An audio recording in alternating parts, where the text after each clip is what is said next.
Assalamualaikum warahmatullahi wabarakatuh. Puji dan syukur saya ucapkan kehadirat Allah Subhanahu wa Ta'ala karena atas nikmat dan karunia-Nya sehingga saya dapat menyelesaikan video ini. Salawat dan salam saya sanjung sajikan kepada Rasulullah Shallallahu Alaihi Wasallam beserta keluarga dan sahabat beliau yang telah membawa umat manusia dari alam kebodohan ke alam yang penuh dengan ilmu pengetahuan ini. Di sini saya Rizka Amelia dengan NIM 230320051, program studi agribisnis, jurusan agribisnis, Fakultas Pertanian, Universitas Maliku Saleh, akan menyampaikan materi tentang paradigma ekonomi syariah, yang dimana itu terdapat pada mata kuliah ekonomi syariah, yang dimana paradigma ekonomi syariah ini yang pertama itu ada metodologi ekonomi syariah, yang kedua ada rancang bangun ekonomi syariah, dan yang terakhir ada paradigma ekonomi syariah. Baik, langsung saja. Ekonomi syariah adalah sistem ekonomi yang berlandasan ajaran Islam, yaitu Al-Quran, hadis, ijma, dan qiyas. Sistem ini tidak hanya berorientasi pada keuntungan material, tetapi juga menekankan keadilan, keseimbangan, keberkahan, dan kesejahteraan sosial. Berbeda dengan sistem ekonomi kapitalis yang menitik beratkan pada kebebasan individu dan keuntungan, maupun sistem sosialis yang menitik beratkan pada pemerataan oleh negara, ekonomi syariah hadir sebagai sistem yang menyeimbangkan kepentingan individu dan masyarakat berdasarkan nilai-nilai ketuhanan. Karena itu ekonomi syariah disebut sebagai sistem ekonomi yang bersifat, yang pertama itu ada spiritual. Ekonomi syariah bersifat spiritual karena seluruh aktivitas ekonominya didasarkan pada nilai-nilai ketuhanan dan ajaran Islam. Artinya kegiatan ekonomi tidak hanya bertujuan mencari keuntungan, tetapi juga sebagai bentuk ibadah kepada Allah Subhanahu wa Ta'ala. Dalam ekonomi syariah, manusia meyakini bahwa rezeki berasal dari Allah, harta adalah amanah, dan setiap transaksi akan dipertanggungjawabkan di akhirat. Contoh penerapan spiritual ini yang pertama itu menghindari riba karena dilarang agama, berdagang dengan jujur, membayar zakat, tidak melakukan penipuan, serta mencari keuntungan dengan cara yang halal. Dampak sifat spiritual ini yang pertama itu pelaku ekonomi memiliki rasa tanggung jawab moral, bisnis menjadi lebih jujur dan amanah, serta ekonomi tidak hanya mengejar materi tetapi juga keberkahan. Yang kedua ada sifat sosial. Ekonomi syariah bersifat sosial karena memperhatikan kepentingan masyarakat dan kesejahteraan bersama. Tujuan ekonomi syariah bukan hanya memperkaya individu, tetapi juga membantu menciptakan pemerataan ekonomi, keadilan sosial, dan kepedulian terhadap sesama. Islam mengajarkan bahwa dalam harta seseorang terdapat hak orang lain, terutama fakir miskin, anak yatim, dan masyarakat yang membutuhkan. Contoh penerapan sifat sosial ini seperti infak, sedekah, dan zakat, wakaf, serta larangan monopoli, dan ada lagi larangan penimbunan barang. Dampak sifat sosial ini seperti mengurangi kesenjangan kaya dan miskin, memperkuat solidaritas masyarakat, membantu mengatasi kemiskinan, serta dapat menciptakan kesejahteraan bersama. Adapun sifat yang ketiga yaitu humanis. Ekonomi syariah bersifat humanis karena menghargai martabat manusia dan melindungi hak-hak manusia dalam kegiatan ekonomi. Sistem ini tidak membenarkan eksploitasi, penindasan, ketidakadilan, serta atau praktik ekonomi yang merugikan manusia. Ekonomi syariah menempatkan manusia bukan hanya sebagai alat produksi, tetapi juga makhluk yang harus diperlakukan secara adil dan bermartabat. Contoh penerapan sifat humanis ini seperti pemberian upah yang layak, transaksi yang transparan, perlindungan konsumen, larangan riba, serta kerjasama yang saling menguntungkan. Dampak sifat humanis ini terciptanya hubungan ekonomi yang sehat, meningkatnya kepercayaan dalam bisnis, baru terciptanya keadilan dalam masyarakat, serta manusia merasa aman dan dihargai dalam aktivitas ekonomi. Yang masuk materi yang pertama itu ada metodologi ekonomi syariah. Yang pertama itu ada pengertian metodologi ekonomi syariah. Metodologi ekonomi syariah adalah metode, pendekatan, dan cara berpikir yang digunakan untuk memahami, menyusun, dan mengembangkan ilmu ekonomi berdasarkan ajaran Islam. Metodologi ini menjadi dasar dalam menentukan hukum ekonomi, menyusun teori ekonomi Islam, menjawab masalah ekonomi modern, serta mengembangkan lembaga ekonomi syariah. Mengapa sih metodologi ini penting? Karena perkembangan ekonomi ini kan terus berubah. Misalnya perkembangan teknologi telah mengubah sistem ekonomi dan cara manusia melakukan transaksi. Saat ini kegiatan ekonomi tidak hanya dilakukan secara langsung, tetapi juga melalui teknologi digital dan internet. Karena itu, ekonomi syariah harus mampu memberikan solusi dan hukum terhadap berbagai perkembangan ekonomi modern agar tetap sesuai dengan prinsip Islam. Yang pertama itu ada munculnya bank digital. Bank digital adalah layanan perbankan yang dilakukan secara online melalui aplikasi, internet, atau perangkat digital. Bank digital memungkinkan nasabah melakukan berbagai transaksi tanpa harus datang langsung ke kantor bank. Semua layanan dapat diakses melalui smartphone, komputer, dan perangkat elektronik lainnya selama terhubung dengan internet. Layanan yang tersedia pada bank digital antara lain ada membuka rekening secara online, transfer uang, pembayaran tagihan, pembelian pulsa, menabung, serta pengajuan pinjaman. Hingga ada pun juga investasi digital. Bank digital hadir untuk memberikan kemudahan, kecepatan, dan efisien dalam layanan keuangan. Dengan sistem digital, transaksi dapat dilakukan kapan saja dan di mana saja selama 24 jam. Ciri-ciri bank digital ini tidak banyak menggunakan kantor cabang fisik, mengandalkan aplikasi mobile dan internet banking, proses transaksi lebih cepat dan praktis, biaya administrasi cenderung lebih murah, serta menggunakan teknologi keamanan digital seperti OTP dan verifikasi biometrik. Kelebihan bank digital ini seperti praktis dan mudah digunakan, hemat biaya dan waktu, transaksi dapat dilakukan 24 jam, banyak promo dan cashback, serta memudahkan pengelola keuangan.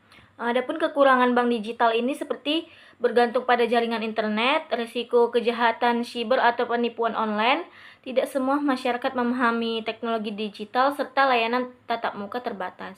Contoh bank digital di Indonesia ini ada beberapa bank digital yang berkembang di Indonesia, antara lain ada Bank Jago, SeaBank, Alobank, serta Bank Neo Commerce. Bank digital menjadi bagian penting dalam perkembangan ekonomi modern karena membantu masyarakat melakukan aktivitas keuangan secara lebih mudah, cepat, dan efisien, tanpa harus datang ke kantor bank. Nasabah dapat menabung, transfer, membayar tagihan, mengajukan pembiayaan, dan melakukan transaksi lainnya melalui smartphone. Dalam perspektif syariah, bank digital tidak diperbolehkan dalam Islam selama tidak mengandung riba, tidak ada penipuan, menggunakan akad syariah, serta transaksi dilakukan secara transparan. Jika bank digital menggunakan prinsip syariah, maka disebut dengan bank digital syariah. Contoh layanan bank digital syariah ini seperti tabungan syariah online, pembiayaan syariah digital, pembayaran zakat digital, serta mobil banking syariah. Manfaat bank digital sendiri ini seperti mempermudah transaksi lebih cepat dan efisien, menghemat waktu, serta memperluas akses layanan keuangan. Tantangan dalam syariah sendiri ini seperti keamanan data, risiko penipuan online, transparansi akad, serta perlindungan konsumen. Yang kedua itu ada cryptocurrency. Cryptocurrency ini adalah mata uang digital yang menggunakan teknologi blockchain dan kriptografi. Teknologi blockchain berfungsi sebagai sistem pencatatan transaksi digital yang tersimpan secara aman, transparan, dan tersebar di banyak komputer. Sementara itu, kriptografi digunakan untuk menjaga keamanan data dan transaksi agar tidak mudah dipalsukan atau diretas. Berbeda dengan uang biasa yang dikeluarkan oleh pemerintah atau bank sentral, cryptocurrency bersifat digital dan umumnya tidak dikendalikan oleh satu lembaga tertentu. Contohnya itu ada Bitcoin, Ethereum, Solana, dan berbagai aset kripto lainnya. Ciri-ciri cryptocurrency ini yang pertama itu berbentuk digital dan visual, yang kedua menggunakan sistem blockchain, yang ketiga transaksi dilakukan melalui internet, yang keempat bersifat terdesentralisasi atau tidak dikendalikan satu pihak, dan yang terakhir memiliki sistem keamanan kriptografi.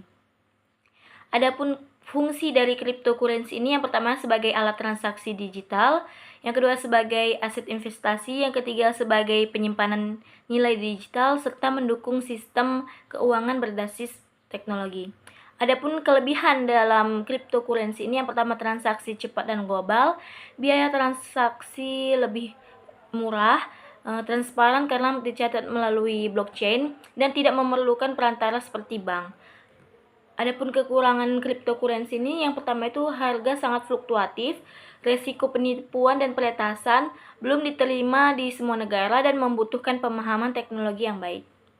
Blockchain dalam cryptocurrency ini rangkaian data transaksi yang saling terhubung dan tersimpan dalam blok-blok digital. Setiap transaksi yang terjadi akan diverifikasi oleh jaringan komputer sehingga sulit dimanipulatif. Karena itu blockchain dianggap aman dan transparan dan sulit dipalsukan. Cryptocurrency dalam perspektif ekonomi menjadi bagian dari perkembangan ekonomi digital modern. Banyak investor dan pengusaha mulai menggunakan aset kripto sebagai alternatif investasi dan sistem pembayaran digital. Namun, penggunaan cryptocurrency juga menimbulkan perdebatan karena volatilitas harga yang tinggi, potensi spekulasi, serta risiko penyalahgunaan transaksi ilegal. Di beberapa negara, cryptocurrency diatur secara ketat oleh pemerintah dan lembaga keuangan. Cryptocurrency tidak dikendalikan pemerintah atau bank sentral. Cryptocurrency masih menjadi perdebatan di kalangan ulama. Ada yang memperbolehkan dengan syarat tertentu dan ada yang melarang karena dianggap mengandung gharar, ketidakjelasan, bersifat spekulatif, memiliki risiko tinggi serta menyerupai perjudian atau maisir. Hal yang dikaji dalam syariat terhadap cryptocurrency ini, penggunaan cryptocurrency perlu dikaji secara mendalam karena berkaitan dengan hukum transaksi, kejelasan aset, dan potensi mudaratnya. Islam mengatur bahwa setiap aktivitas ekonomi harus halal, jelas, adil, dan bebas dari unsur yang dilarang syariat. Berikut ini beberapa hal yang penting dikaji dalam syariat terkait cryptocurrency. Yang pertama itu kejelasan aset. Dalam Islam, objek transaksi harus jelas bentuk, nilai, dan manfaatnya. Karena itu, para ulama mengkaji apakah cryptocurrency ini memiliki nilai nyata, apakah dapat digunakan sebagai alat tukar, dan apakah memberikan manfaat yang jelas bagi masyarakat. Sebagian pihak menilai cryptocurrency ini memiliki nilai karena dapat diperdagangkan, memiliki teknologi blockchain, dan digunakan sebagai sistem digital modern. Namun sebagian lainnya mempertanyakan karena aset ini tidak memiliki bentuk fisik dan nilainya sangat bergantung pada permintaan pasar. Yang kedua, unsur spekulasi atau maisir. Maisir adalah aktivitas yang mengandung unsur perjudian atau spekulasi berlebihan. Dalam praktiknya, banyak orang membeli cryptocurrency hanya untuk mengejar keuntungan cepat, mengikuti tren, atau melakukan trading beresiko tinggi. Hal ini dikhawatirkan mengandung unsur spekulasi berlebihan, ketidakpastian, dan perilaku untung-untungan. Dalam ekonomi syariah, keuntungan dapat diperoleh melalui usaha yang jelas dan produktif, bukan semata-mata dari permainan harga. Yang ketiga ada stabilitas harga.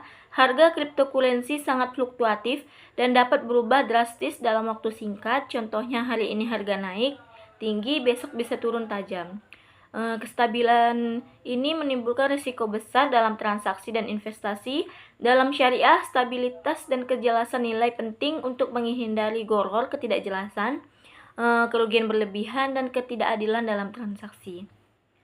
Pandangan ekonomi syariah terhadap blockchain ini, meskipun cryptocurrency masih diperdebatkan, teknologi blockchain pada dasarnya dapat diterima oleh ekonomi syariah karena transparan, aman, dan membantu pencatatan transaksi. Blockchain bahkan berpotensi digunakan dalam perbankan syariah, zakat digital, wakaf digital, dan sistem keuangan Islam modern lainnya.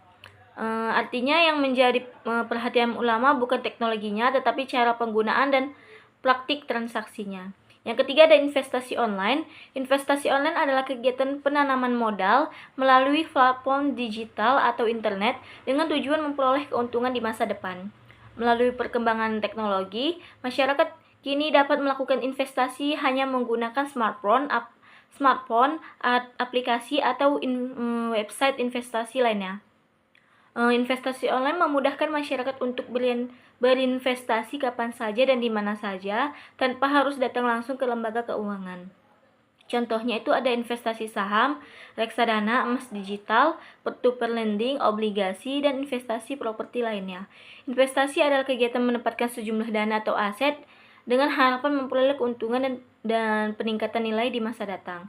Tujuan investasi ini untuk menambah kekayaan, mempersiapkan masa depan, melindungi nilai uang dari inflasi, dan memperoleh pendapatan tambahan.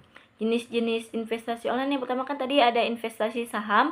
Saham adalah bukti kepemilikan pada suatu perusahaan. Investor memperoleh keuntungan dari kenaikan harga saham dan membaginya dengan dividen dan pembagian dividen. Contoh perusahaan saham di Indonesia dapat diperdagangkan melalui aplikasi sekuritas digital. Yang kedua ada reksadana. Reksadana adalah wadah pengelolaan dana dari masyarakat yang dikelola oleh manajer investasi. Keuntungan reksadana ini cocok untuk pemula, modalnya relatif kecil dan serta dikelola dengan profesional. Jenis reksadana itu seperti pasar uang, pendapatan tetap, campuran, dan saham. Adapun yang ketiga itu ada emas digital. Emas digital memungkinkan masyarakat membeli emas secara online tanpa harus menyimpan emas fisik sendiri. Keuntungan emas digital ini mudah dicairkan, relatif stabil, dan dapat dibeli dengan nominal kecil. Yang keempat ada peer-to-peer lending atau P2P lending adalah layanan meminjam uang berbasis teknologi digital yang mempermudah pemberi dana dan meminjam.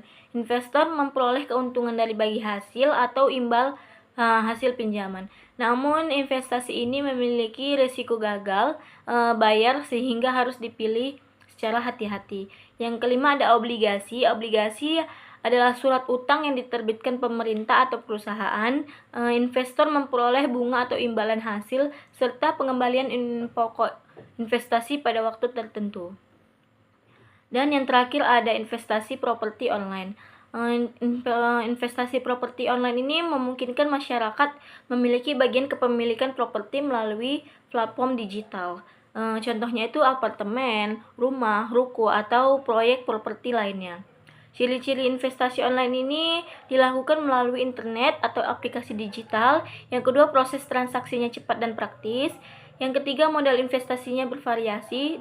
Yang keempat, dapat dipantau secara real time. Dan yang terakhir, memanfaatkan teknologi finansial atau vintage. Keuntungan investasi online ini yang pertama itu mudah diakses. Investasi dapat dilakukan kapan saja dan di mana saja. Yang kedua, modal lebih terjangkau. Banyak platform menyediakan investasi mulai dari nominal kecil. Yang ketiga itu praktis dan cepat. Semua transaksi dilakukan secara digital. Yang keempat itu banyak pilihan produk. Investor dapat memilih produk sesuai kebutuhan dan resikonya. Dan yang terakhir itu ada membantu perencanaan keuangan. Investasi membantu persiapan dana di masa depan. Adapun risiko dalam investasi online ini, yang pertama itu ada risiko kerugian, nilai investasi dapat turun. Yang kedua itu penipuan investasi, banyak investasi ilegal berkedok online. Yang ketiga itu risiko teknologi, gangguan aplikasi atau keamanan data. Dan yang terakhir itu ada fluktuasi pasar, harga aset dapat berubah sewaktu-waktu. Adapun tips aman berinvestasi online, yang pertama itu pilih platform yang resmi dan diawasi pemerintah.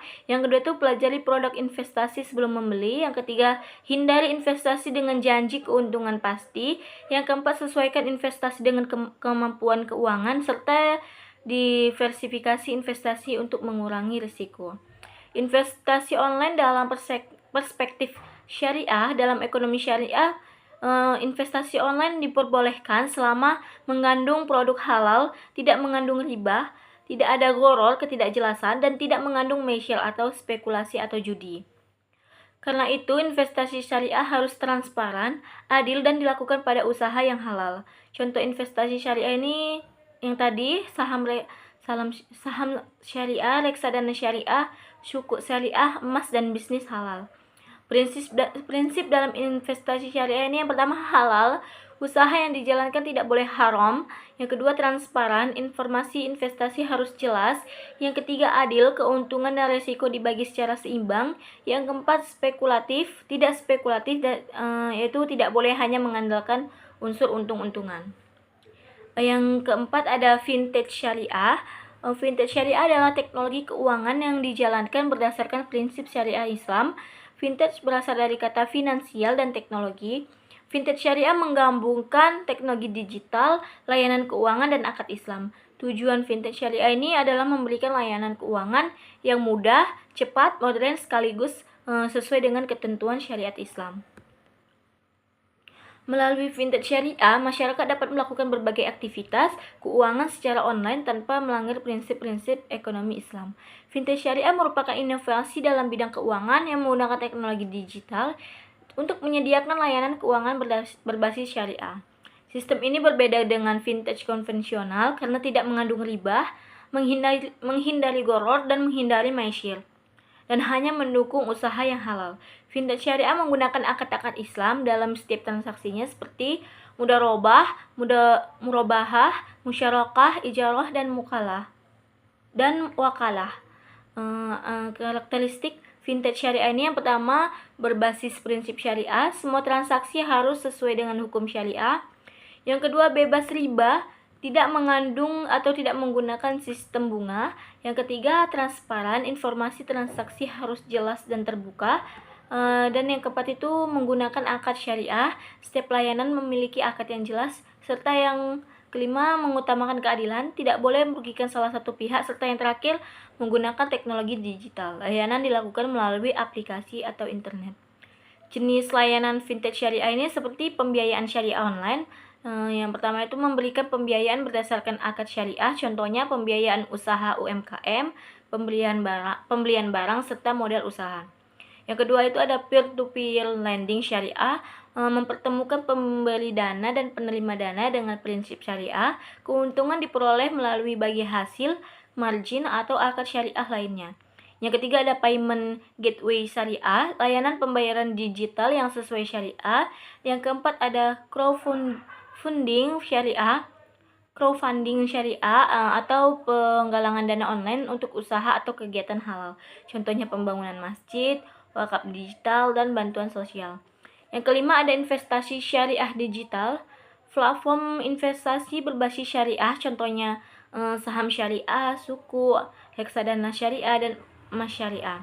Akad dalam vintage syariah ini yang pertama mudharabah, kerjasama antar pemilik modal dan pengelola usaha. Yang kedua musyarakah, kerjasama dengan penyertaan modal bersama. Yang ketiga mudharabah, yaitu jual beli dengan keuntungan yang disepakati. Yang keempat ijarah, akad sewa jasa atau barang. Dan yang terakhir wakalah, akad perwakilan atau pemberian kuasa. Keunggulan dari vintage syariah itu yang pertama itu mudah dan praktis. Layanan dapat diakses melalui smartphone yang kedua itu sesuai syariah Islam, memberi rasa aman bagi umat Islam. Yang ketiga itu membantu UMKM, mempermudah akses pembiayaan bagi usaha kecil. Yang keempat ada transparan, akad dan transaksi dijelaskan secara jelas. Yang kelima mendorong inklusi keuangan atau membantu masyarakat yang sulit mengakses bank. Adapun risiko dalam vintage syariah ini yang pertama itu risiko teknologi, gangguan sistem atau keamanan digital. Yang kedua itu risiko penipuan, platform ilegal dapat merugikan pengguna. Yang ketiga itu risiko gagal bayar terjadi pada pembiayaan atau pinjaman. Yang keempat itu kurangnya literasi digital. Tidak semua masyarakat memahami teknologi finansial. Peran vintage syariah dalam ekonomi modern memiliki peran penting dalam perkembangan ekonomi digital, yaitu memperluas akses keuangan, mendukung UMKM, mempercepat transaksi, meningkatkan investasi halal, dan memperkuat ekonomi syariah nasional. Vintage syariah juga membantu masyarakat melakukan transaksi secara aman, praktis, dan sesuai nilai Islam serta persaingan dengan vintage konvensional. Yang kelima itu ada e-commerce. E-commerce adalah kegiatan jual beli barang atau jasa melalui internet. Dalam e-commerce, proses transaksi dilakukan secara digital menggunakan smartphone, komputer, aplikasi, atau website online. Melalui e-commerce, penjual dan pembeli dapat melakukan transaksi tanpa harus bertemu secara langsung. Contohnya ada marketplace, dan toko online. serta aplikasi belanja digital lainnya. E-commerce berkembang pesat karena memudahkan masyarakat dalam mencari barang, perbandingan harganya murah, melakukan pembayarannya mudah, dan menerima produk dengan cepat. Pengertian e-commerce sendiri atau electronic e-commerce adalah sistem perdagangan elektronik yang memanfaatkan jaringan internet dalam kegiatan bisnis dan transaksi ekonomi. Dalam e-commerce, seluruh proses perdagangan dapat dilakukan secara online, mulai dari promosi produk, pemesanan, pembayaran, hingga pengiriman barang. E-commerce menjadi bagian penting dari perkembangan ekonomi digital modern. Jenis-jenis e-commerce itu yang pertama ada business to consumer, perusahaan menjual produk langsung kepada konsumen, contohnya toko online dan marketplace. Yang kedua itu ada business to business, transaksi antara perusahaan dengan perusahaan, contohnya distributor dengan toko besar atau perusahaan pemasok bahan baku. Yang ketiga ada customer to customer, yang transaksi antara konsumen melalui platform digital, contohnya itu jual beli barang bekas secara online. Yang keempat itu customer to business, individu menawarkan jasa atau produk kepada perusahaan, contohnya itu freelancer digital dan content creator. Contoh e-commerce itu beberapa platform e-commerce populer di Indonesia antara lain ada Tokopedia, Shopee, Bukalapak, Lazada, dan Blibli. Ciri-ciri e-commerce itu yang pertama menggunakan internet dalam transaksi, yang kedua transaksi dilakukan secara digital, yang ketiga dapat diakses kapan saja, dan yang terakhir menggunakan sistem pembayaran online, serta memanfaatkan teknologi informasi dan komunikasi. Adapun keuntungan menggunakan e-commerce, yang pertama itu praktis dan mudah, pembeli dapat berbelanja dari rumah, yang kedua itu hemat waktu, tidak perlu datang langsung ke toko, yang ketiga pilihan produknya banyak, berbagai produk tersedia dalam satu platform, jangkauan pasarnya luas, penjual dapat menjangkau konsumen dari berbagai daerah, serta transaksinya cepat, pembayaran dan pemesanan dilakukan secara online. Adapun kekurangan dalam e-commerce, yang pertama itu resiko penipuan, seperti barang yang diterima bisa berbeda dari gambar. Yang kedua, ketergantungan internet, transaksi membutuhkan jaringan internet. Yang ketiga, resiko keamanan data. Data pribadi dapat disalahgunakan jika sistem tidak aman. Dan yang terakhir ada tidak bisa membeli barang secara langsung. Pembeli hanya melihat gambar atau video produk. Komponen dalam e-commerce ini yang pertama ada penjual, pihak yang menawarkan barang dan jasa. Yang kedua itu ada pembeli, pihak yang membeli produk secara online. Yang ketiga platform digital, media yang mempertemukan penjual dan pembeli. Dan yang terakhir itu yang keempat itu ada sistem pembayaran. Sistem pembayaran yang digital seperti transfer bank, dompet digital, kris, kartu debit, dan virtual account. Yang kelima itu ada jasa pengiriman, mengantarkan barang kepada pembeli. E-commerce dalam perspektif syariah, e-commerce diperbolehkan selama barang yang dijual itu halal, transaksi dilakukan secara jujur, tidak ada penipuan, tidak mengandung riba, dan tidak ada gharar atau ketidakjelasan. Islam memperbolehkan perdagangan selama dilakukan dengan suka sama suka, adil, dan transparan. Karena itu, penjual online harus menjelaskan produk dengan jujur, memberikan harga yang jelas, dan mengirim barang sesuai dengan pesanan. Dampak e-commerce terhadap ekonomi ini berdampak besar karena dapat terhadap perkembangan ekonomi, yaitu meningkatkan perdagangan digital, membuka lapangan kerja, membantu UMKM berkembang, memperluas pasar, dan mempercepat pertumbuhan ekonomi digital. Banyak pelaku usaha kecil kini dapat menjual produk ke seluruh Indonesia, bahkan luar negeri, melalui platform online. Yang B ada sumber hukum ekonomi syariah. Yang pertama itu ada Al-Quran. Al-Quran merupakan sumber hukum utama dalam ekonomi syariah. Di dalam Al-Quran terdapat banyak ayat yang mengatur. Yang pertama itu ada perdagangan. Perdagangan adalah kegiatan jual beli barang atau jasa untuk memenuhi kebutuhan dan memperoleh keuntungan. Dalam Islam, perdagangan merupakan aktivitas yang diperbolehkan dan bahkan dianjurkan selama dilakukan secara jujur, adil, transparan, dan tidak merugikan pihak lain. Prinsip perdagangan dalam Islam itu yang pertama itu kejujuran. Penjual harus menjelaskan kondisi barang dengan benar dan tidak boleh menipu pembeli. Yang kedua, kerelaan. Kedua belah pihak, transaksi harus dilakukan atas dasar suka sama suka tanpa paksaan. Yang kedua, barangnya halal. Barang yang diperjualbelikan atau diperdagangkan harus halal dan bermanfaat. Yang keempat itu tidak curang. Islam melarang seperti mengurangi timbangan, memasukkan kualitas barang, serta menimbun barang. Adapun tujuan perdagangan dalam Islam yang pertama itu untuk memenuhi kebutuhan manusia, untuk menciptakan kesejahteraan, memperkuat hubungan sosial, serta memperoleh keuntungan yang halal dan berkah. Yang kedua ada utang piutang. Utang piutang adalah transaksi pemberian pinjaman dari seseorang kepada pihak lain yang wajib dikembalikan pada waktu tertentu. Dalam Islam, utang piutang diperbolehkan sebagai bentuk tolong-menolong, bantuan sosial dan kepedulian terhadap sesama. Prinsip utang piutang dalam Islam itu yang pertama tidak mengandung riba. Pemberi pinjaman tidak boleh mengambil tambahan yang bersifat zalim. Yang kedua itu harus jelas jumlah uang, waktu pembayaran, dan kesepakatan harus jelas. Yang ketiga itu dicatat. Islam menganjurkan pencatatan untuk utang agar tidak terjadi perselisihan. Dan yang terakhir saling membantu. Utang tidak boleh digunakan untuk menindas orang yang kesulitan. Hikmah utang piutang ini yang pertama membantu masyarakat yang membutuhkan, yang kedua mempererat persaudaraan serta menciptakan solidaritas sosial. Yang ketiga ada zakat. Zakat adalah kewajiban mengeluarkan sebagian harta tertentu untuk diberikan kepada orang yang berhak menerimanya. Zakat merupakan salah satu rukun Islam yang memiliki fungsi ekonomi yang sangat penting. Tujuan zakat ini yang pertama membersihkan harta. Zakat mensucikan harta dan jiwa dari sifat kikir. Yang kedua membantu fakir miskin. Zakat membantu memenuhi kebutuhan masyarakat yang kurang mampu. Yang ketiga itu pemerataan ekonomi. Zakat membantu mengurangi kesenjangan antara kaya dan miskin. Yang keempat menumbuhkan solidaritas, mendorong kepedulian sosial dalam masyarakat. Adapun jenis zakat, yang pertama itu zakat fitrah yang dikeluarkan pada bulan Ramadan, dan zakat mal yaitu zakat atas harta seperti uang, emas, perdagangan, pertanian, dan investasi. Yang keempat itu ada distribusi kekayaan.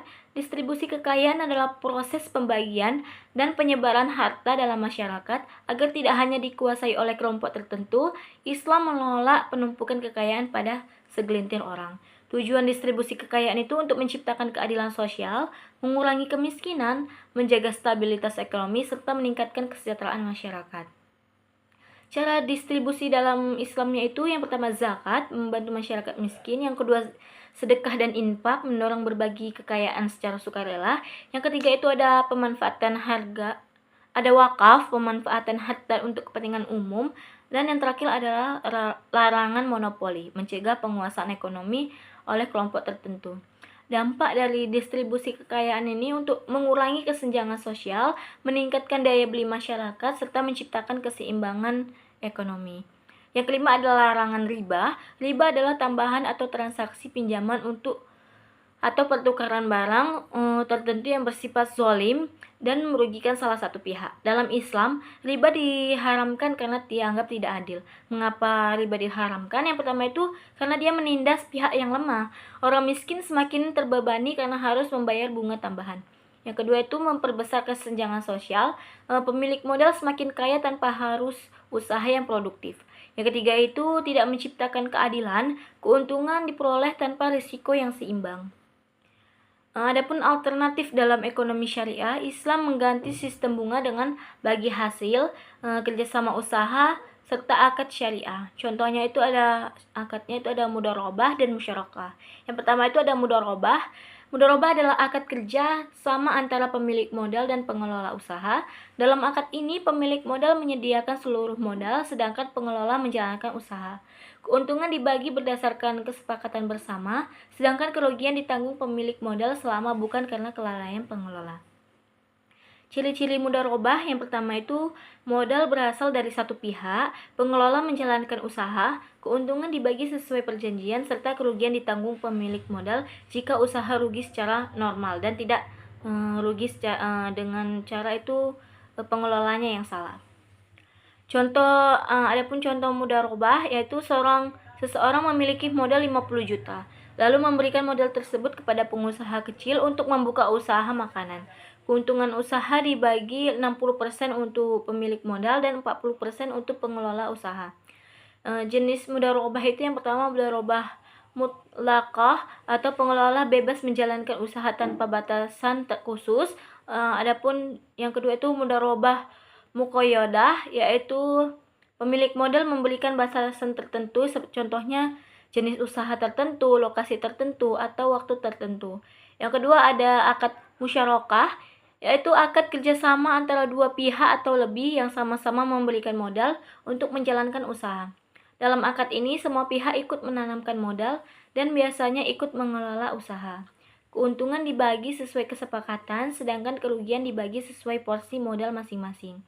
Ciri-cirinya itu seperti modal berasal dari beberapa pihak, semua pihak dapat ikut serta mengelola usaha, keuntungan dibagi berdasarkan kesepakatan, serta kerugian dibagi sesuai modal. Contoh musyarakah itu 2 orang bekerja sama membuka toko, orang pertama memberi modal 30 juta, dan orang yang kedua memberi modal 20 juta. Keuntungan dibagi sesuai kesepakatan bersama, jika rugi, kerugian dibagi sesuai besar modalnya masing-masing. Tujuan akad mudharabah dan musyarakah ini yaitu bertujuan untuk membangun kerjasama yang adil, membantu pengembangan usaha, menghindari riba, dan menciptakan sistem bagi hasil yang sesuai syariat. Mudharabah dan musyarakah dalam perbankan syariah, dalam Bank Syariah Indonesia, dan lembaga keuangan syariah lainnya, akad ini digunakan untuk pembiayaan usaha, modal kerja, investasi, dan pengembangan UMKM. Sistem bagi hasil dianggap lebih adil karena keuntungan diperoleh berdasarkan hasil usaha nyata, bukan bunga tetap seperti dalam sistem konvensional.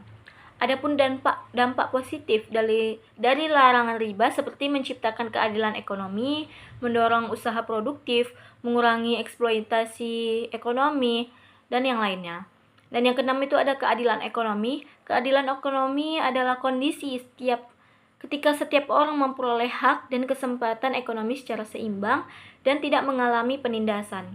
Keadilan merupakan inti dari ekonomi syariah.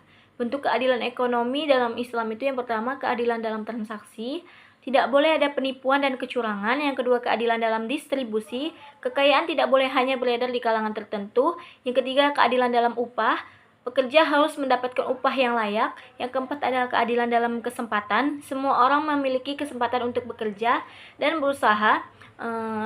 Adapun tujuan dalam kegiatan keadilan ekonomi itu untuk menciptakan kesejahteraan, mengurangi konflik sosial, menjaga stabilitas masyarakat, serta melindungi hak manusia. Sumber hukum yang kedua itu ada hadis. Hadis adalah segala perkataan, perbuatan, ketetapan Nabi Muhammad SAW yang menjadi pedoman umat Islam. Nabi Muhammad SAW adalah pedagang yang sukses dan jujur. Dalam berdagang, beliau tidak menipu, tidak mengurangi timbangan, tidak memonopoli pasar, dan tidak mengambil keuntungan secara zalim. Hadis menjelaskan praktik ekonomi yang tidak dijelaskan secara rinci dalam Al-Quran. Contohnya seperti larangan monopoli, pentingnya kejujuran, etika bisnis, dan kewajiban memenuhi akad. Hadis memberikan contoh nyata bagaimana sistem ekonomi Islam diterapkan dalam kehidupan sehari-hari. Yang ketiga, sumber hukum yang ketiga itu ada ijma. Ijma adalah kesepakatan para ulama terhadap suatu hukum setelah wafatnya Nabi Muhammad SAW. Dalam Islam, ijma menjadi salah satu sumber hukum setelah Al-Quran dan hadis. Ijma dilakukan untuk menetapkan hukum berdasarkan persoalan baru yang tidak dijelaskan secara langsung dalam Al-Quran dan hadis. Karena perkembangan ekonomi terus berubah, banyak masalah modern yang tidak ada pada zaman Rasulullah seperti kartu kredit, asuransi, saham, vintage, marketplace digital.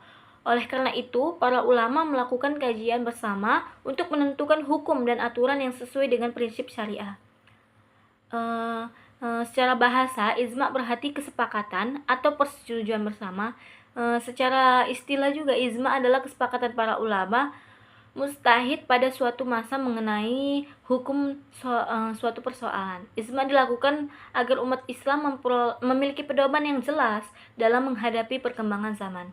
Fungsi ijma dalam ekonomi ini sangat penting. Yang pertama itu untuk menjawab masalah ekonomi modern, yang kedua memberikan kepastian hukum syariah, yang ketiga menyesuaikan perkembangan teknologi dengan prinsip Islam, setelah yang terakhir itu ada menjaga aktivitas ekonomi tetap halal dan adil. Contoh ijma dalam perekonomian modern itu yang pertama ada kartu kredit. Para ulama mengkaji sistem bunga, denda, dan mekanisme pembayaran. Karena itu muncul kartu kredit syariah yang menggunakan akad sesuai dengan Islam. Yang kedua, asuransi. Asuransi konvensional diperdebatkan karena mengandung riba, gharar, dan maisir. Kemudian berkembang asuransi syariah yang menggunakan prinsip tolong-menolong dan dana tabarruk. Yang ketiga itu ada saham. Para ulama memperbolehkan saham selama perusahaan bergerak di bidang halal, tidak mengandung riba, dan transaksi dilakukan secara benar. Karena itu muncul saham syariah dan pasar modal syariah. Yang keempat ada vintage. Perkembangan teknologi keuangan digital juga dikaji oleh ulama agar bebas riba, transparan, dan menggunakan akad syariah. Contohnya itu ada peer-to-peer lending syariah, pembayaran digital syariah, dan crowdfunding syariah. Yang kelima ada marketplace digital. Marketplace diperbolehkan selama barangnya halal, transaksinya jelas, tidak ada penipuan dan tidak merugikan pihak lain. Pentingnya ijma dalam kehidupan modern ini, perkembangan teknologi dan ekonomi terus melahirkan sistem baru yang belum pernah ada sebelumnya. Karena itu ijma sangat penting untuk memberikan solusi hukum Islam, menjaga umat dari praktik haram, dan memastikan perkembangan ekonomi tetap sesuai dengan syariat.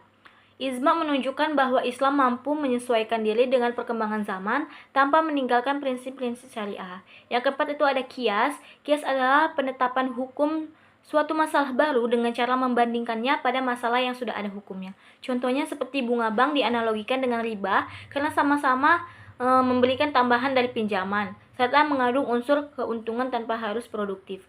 Fungsi kias ini membantu hukum Islam tetap relevan, menjawab masalah baru, serta menyesuaikan syariat dengan perkembangan zaman. Yang kelima itu, sumber hukum yang kelima itu ada ijtihad. Ijtihad adalah usaha sungguh-sungguh para ulama untuk menetapkan hukum terhadap persoalan yang belum dijelaskan secara langsung. Ijtihad sangat penting karena ekonomi terus berkembang, teknologi terus berubah, dan transaksi semakin kompleks. Contohnya itu hukum cryptocurrency, bisnis online, transaksi digital, artificial intelligence dalam keuangan. Adapun tujuan dalam ijtihad itu memberikan solusi modern, menjaga nilai syariah, menciptakan kemaslahatan umat. Baru kita masuk yang ketiga itu adalah karakteristik metodologi ekonomi syariah. Yang pertama itu bersifat ilahiyah. Ekonomi syariah bersifat Rabbaniyah atau ketuhanan. Salah satu karakteristik utama ekonomi syariah adalah bersifat Rabbaniyah, yaitu berasal dari Allah Subhanahu wa taala. Artinya seluruh aturan dalam ekonomi syariah didasarkan pada Al-Qur'an, hadis, dan nilai-nilai ketuhanan. Karena itu aturan ekonomi tidak dibuat berdasarkan hawa nafsu, kepentingan pribadi, atau keuntungan semata, tetapi berdasarkan wahyu dan ajaran Islam. Dalam ekonomi syariah sendiri, manusia tidak bebas melakukan segala cara untuk mencari keuntungan. Semua aktivitas ekonomi harus mengikuti batas halal dan haram yang telah ditentukan oleh Allah Subhanahu wa taala. Contohnya, Islam memperbolehkan jual beli tetapi melarang riba, memperbolehkan keuntungan tetapi melarang penipuan dan kecurangan. Dampak sifat rabbaniyah dalam ekonomi syariah yang pertama itu, ekonomi memiliki nilai ibadah.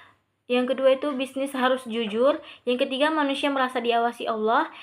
Dan adapun tujuan dalam sifat ini, yang pertama tidak hanya menguntungkan secara materi itu, tetapi juga membawa keberkahan. Yang ketiga itu ada keadilan dan kesejahteraan sosial. Dengan demikian ekonomi syariah tidak hanya membangun kekayaan, tetapi juga membangun moral, akhlak, dan tanggung jawab manusia kepada Allah Subhanahu wa taala. Sifat yang kedua itu ada bersifat moral dan etika. Ekonomi syariah tidak memisahkan kegiatan ekonomi dari akhlak dan moral. Dalam Islam, aktivitas ekonomi bukan hanya soal mencari keuntungan, tetapi juga tentang bagaimana cara memperoleh keuntungan tersebut. Karena itu, Islam mengajarkan bahwa mencari keuntungan boleh, menjadi kaya diperbolehkan, berdagang dianjurkan, tetapi cara mendapatkannya harus halal dan sesuai syariat. Seseorang tidak boleh memperoleh keuntungan artinya seseorang tidak boleh memperoleh keuntungan melalui penipuan, kecurangan, manipulasi, atau merugikan orang lain. Contoh perilaku yang dilarang itu tidak boleh menipu pembeli, tidak boleh menyembunyikan cacat barang, tidak boleh memasukkan produk, tidak boleh mengurangi timbangan, dan tidak boleh memberikan informasi palsu. Dalam Islam, perdagangan yang jujur memiliki kedudukan yang mulia karena kejujuran menciptakan kepercayaan, keamanan, dan keberkahan dalam bisnis. Tujuan prinsip moral dan etika ini yang dalam ekonomi syariah bertujuan untuk membangun sistem ekonomi yang sehat, jujur, aman, dan berkeadilan. Dengan adanya moral dan etika, persaingan bisnis menjadi sehat, konsumen terlindungi, dan masyarakat merasa aman dalam bertransaksi. Yang ketiga ada mengutamakan keadilan. Keadilan merupakan inti dari ekonomi syariah. Islam mengajarkan bahwa setiap manusia memiliki hak yang harus dihormati. Karena itu, ekonomi syariah menolak segala bentuk tindakan yang merugikan pihak lain, menindas atau menciptakan ketimpangan sosial. Bentuk keadilan dalam ekonomi syariah ini, yang pertama upah layak bagi pekerja, harga yang wajar, distribusi kekayaan yang merata, perlindungan terhadap pihak yang lemah, serta kesempatan usaha yang adil.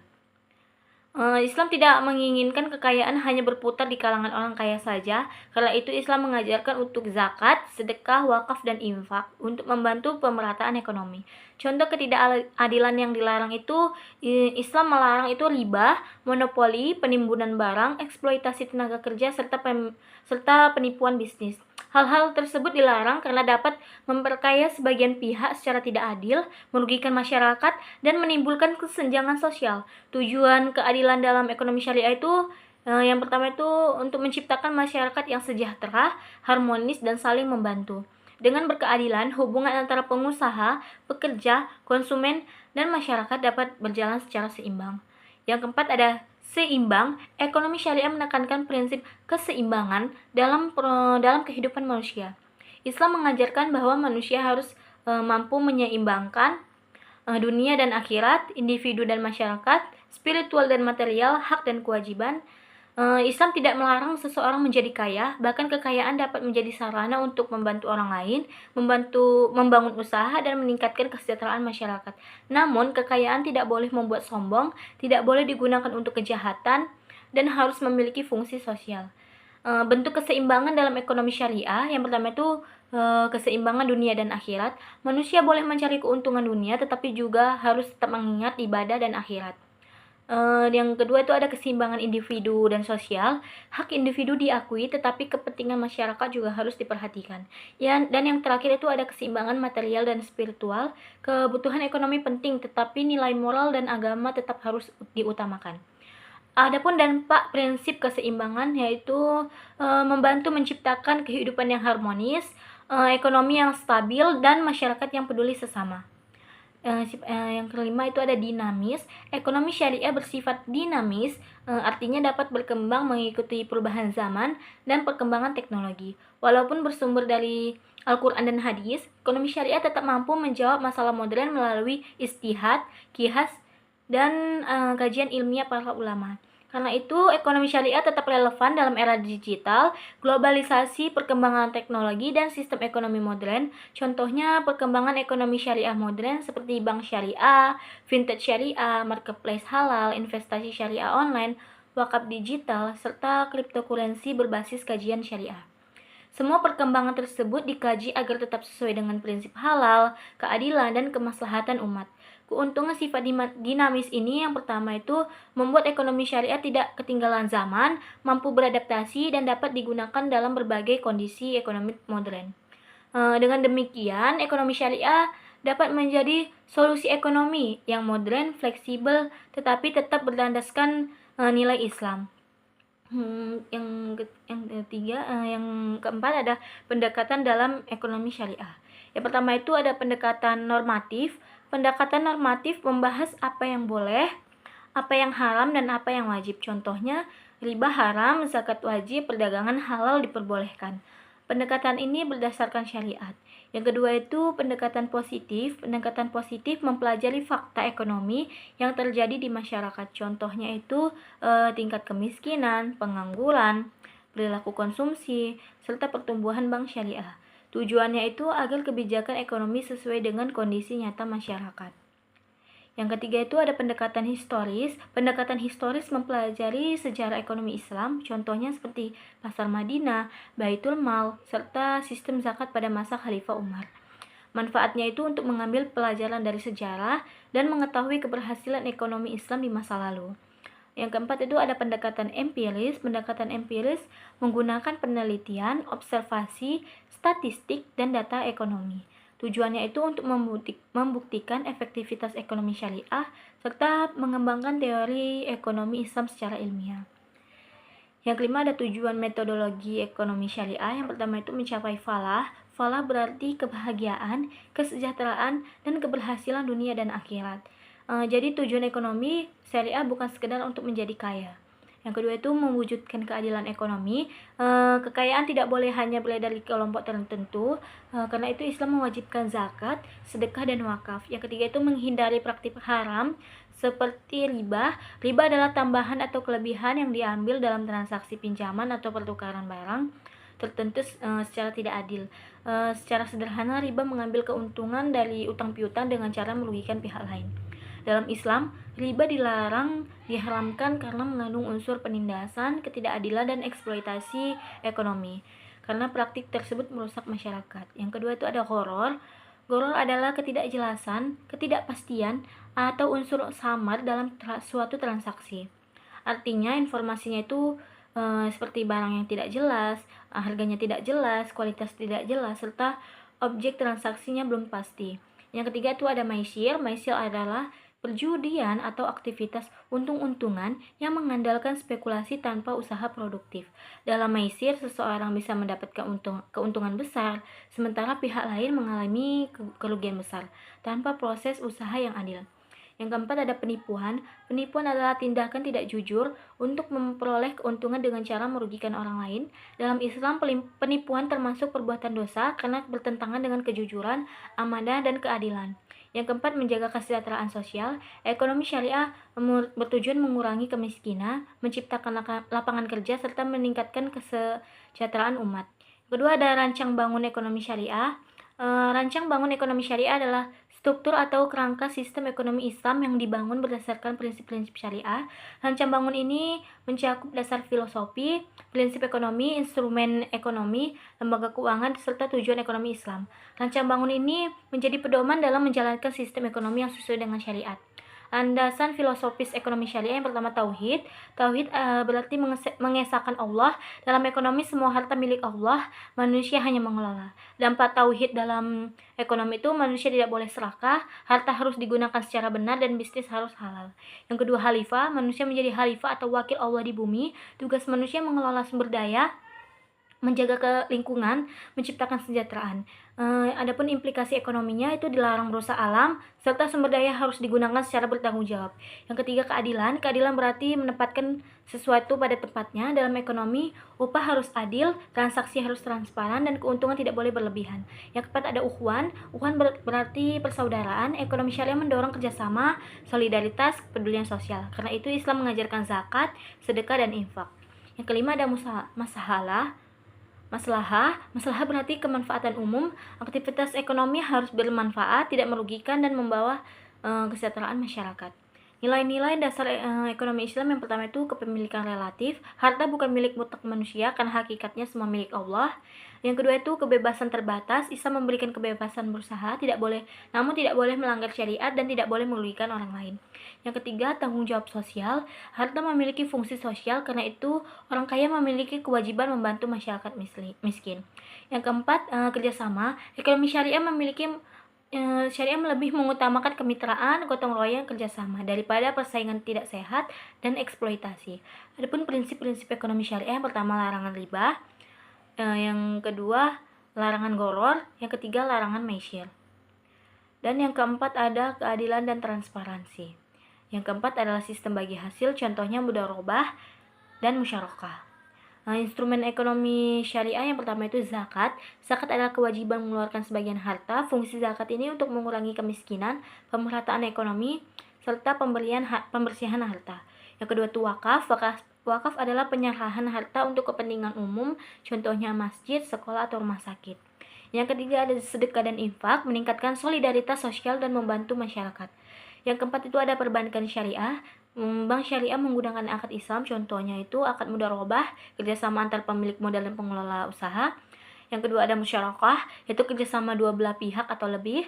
Yang ketiga ada mudharabah, jual beli dengan keuntungan yang disepakati. Dan yang terakhir ada izarah atau sewa menyewa.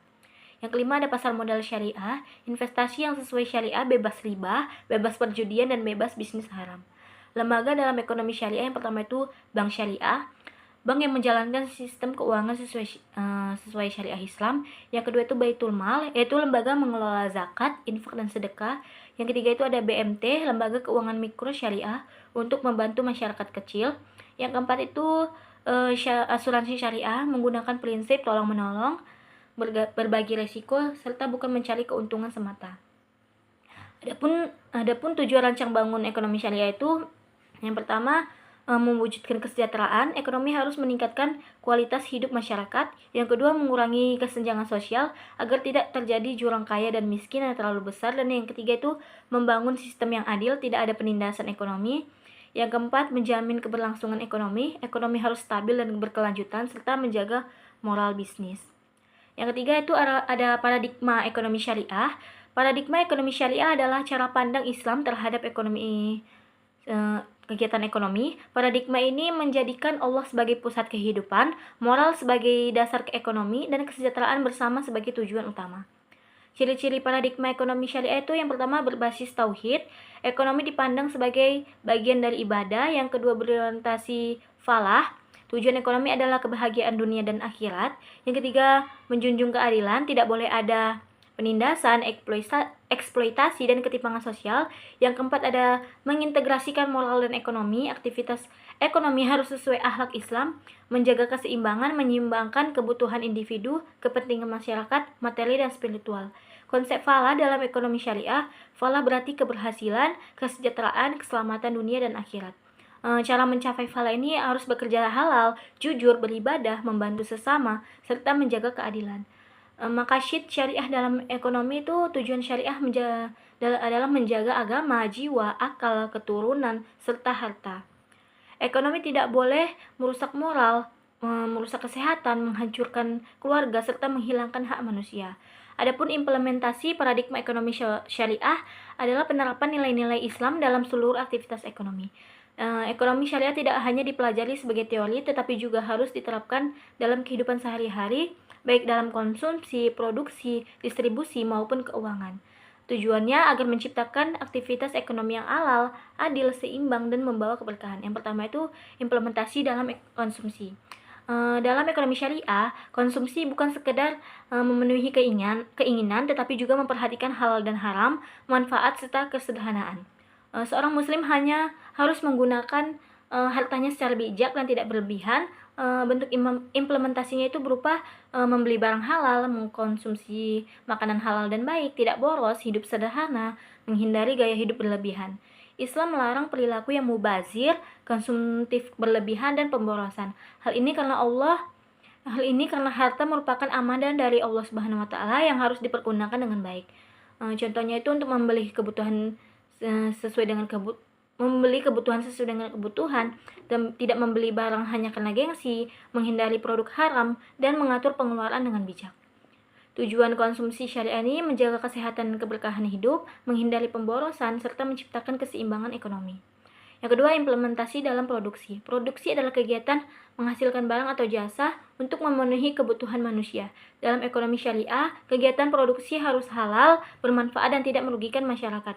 Bentuk implementasinya itu berupa menghasilkan produk halal, menjaga kualitas produk, tidak mencampur barang halal dan haram, dan tidak merusak lingkungan.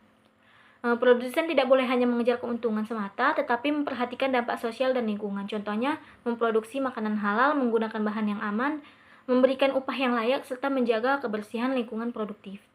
Tujuannya itu untuk memenuhi kebutuhan masyarakat, menciptakan manfaat, dan meningkatkan kesejahteraan secara adil. Implementasi dalam distribusi. Distribusi adalah proses menyalurkan barang dan jasa kepada masyarakat. Ekonomi syariah menekankan bahwa distribusi kekayaan harus berjalan secara adil agar tidak terjadi kesenjangan sosial. Bentuk implementasinya itu distribusi dilakukan secara adil, tidak monopoli, tidak menimbun barang, dan tidak memainkan harga secara zalim. Islam melarang penimbunan barang, monopoli, dan manipulasi pasar karena tindakan tersebut dapat merugikan masyarakat, menaikkan harga secara tidak wajar, dan memperkaya pihak tertentu secara tidak adil. Contohnya menjual barang dengan harga wajar, mendistribusikan bantuan kepada yang membutuhkan, dan tidak menahan stok barang untuk menaikkan harga. Tujuannya itu untuk pemerataan kesejahteraan, mengurangi kesenjangan sosial, dan menjaga stabilitas ekonomi. Yang keempat, implementasi dalam keuangan. Dalam sistem keuangan syariah, keseluruhan transaksi harus sesuai dengan prinsip Islam. Keuangan syariah menolak praktik yang mengandung riba, goror, meisir, dan penipuan. Bentuk implementasinya itu bebas riba, menggunakan akad syariah, transparan dalam transaksi, menerapkan sistem bagi hasil, serta menggunakan investasi halal. Lembaga keuangan syariah menggunakan akad seperti mudharabah, musyarakah, murabahah, dan ijarah. Contohnya itu menabung di bank syariah, menggunakan pembiayaan syariah, investasi pada saham syariah, dan menggunakan fintech syariah. Tujuannya itu untuk menciptakan sistem keuangan yang adil, menjaga keberkahan harta, dan menghindari praktik ekonomi yang merugikan masyarakat. Dampak implementasi ekonomi syariah: jika paradigma ekonomi syariah diterapkan dengan baik, maka akan tercipta ekonomi yang sehat, masyarakat yang jujur, pemerataan ekonomi, dan kehidupan yang lebih harmonis. Selain itu, implementasi ekonomi syariah juga membantu mengurangi kemiskinan, mengurangi ketimpangan sosial, serta memperkuat solidaritas masyarakat. Adapun kesimpulan dari materi yang saya paparkan, yaitu paradigma ekonomi syariah adalah sistem ekonomi yang berlandaskan ajaran Islam dengan tujuan menciptakan keadilan, kesejahteraan, keberkahan, dan keseimbangan sosial. Metodologi ekonomi syariah menjadi dasar dalam pengembangan ilmu ekonomi Islam. Rancang bangun ekonomi syariah membentuk struktur ekonomi yang sesuai syariat, sedangkan paradigma ekonomi syariah menjadi cara pandang yang menempatkan nilai keuntungan, moral, dan kemanusiaan sebagai inti aktivitas ekonomi. Ekonomi syariah harus hadir sebagai solusi ekonomi yang adil, manusiawi, berkelanjutan, dan berorientasi pada kesejahteraan dunia serta akhirat. Sekian materi yang dapat saya paparkan. Semoga materi yang dapat saya paparkan ini dapat menambah ilmu pengetahuan dan wawasan kita semua. Adapun kekurangan yang saya paparkan ini, saya mohon maaf. Wabillahi taufiq wal hidayah. Wassalamualaikum warahmatullahi wabarakatuh.